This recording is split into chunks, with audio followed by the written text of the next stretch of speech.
Simon, no doubt something that's absolutely necessary when it means exposing all of us to what's happening across the continent. But talk us through some of the reasons that inspired this particular paper, which you get on your WhatsApp, The Continent. Hi, good morning, everyone.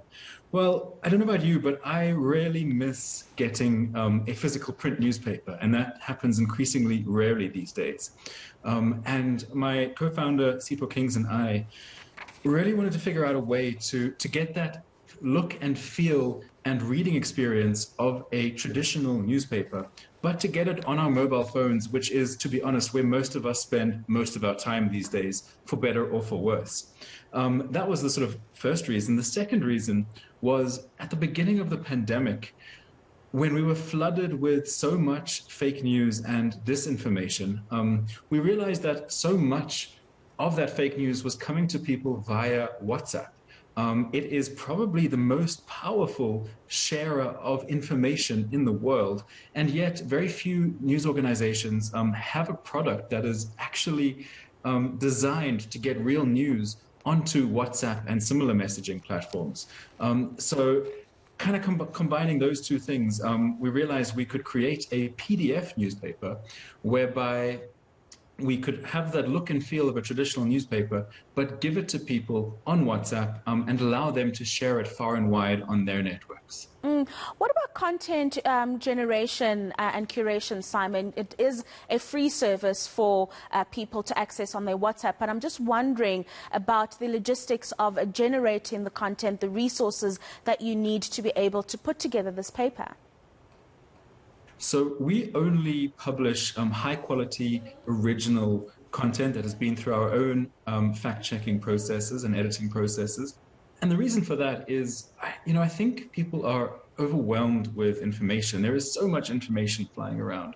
And so the way to make news accessible to a lot of people is to really do the hard work in the editing room of making the stories original, unique, interesting, and of course, very credible and fact-based.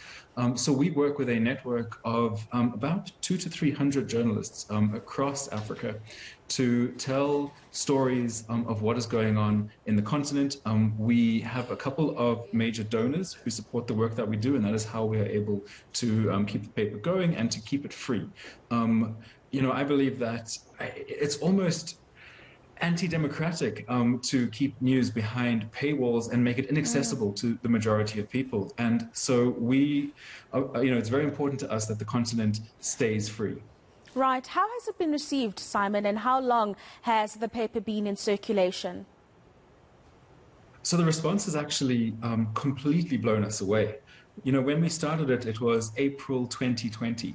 And at first, we created this newspaper, we printed it as a PDF, and then we sent it just to our family and friends and said, hey, if you like this newspaper, will you share it with your family and friends?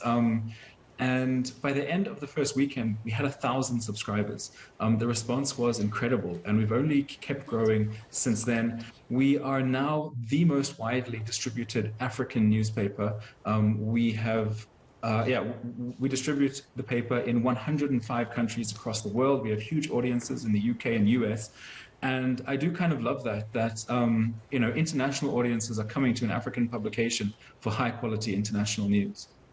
Simon, just a final thought from you. Are there any ambitions to diversify the platform on which the paper is offered? I ask this question because we do have some countries on the African continent that tend to have intermittent blockages of internet access or data in which people cannot access their WhatsApp or other chat mediums. So what are the plans when it comes to diversifying platforms, if you have any? It's a great question. And to be honest, there's not much we can do if a government decides to shut down the internet entirely. I'm not sure how we overcome that particular hurdle. But the benefit of WhatsApp is that it is an encrypted platform. And so governments can't see what is and isn't shared on there. So as a way of evading censorship, publishing on WhatsApp is a really smart idea. But we certainly do have plans to figure out how we can tailor our news to places that people look for information, such as other social media platforms, and hey, maybe even one day a print edition. No, absolutely. We're wishing you all the very best, Simon, who has launched The Continent with some of his partners and stakeholders who are ensuring that it's free African news for you to access on your WhatsApp.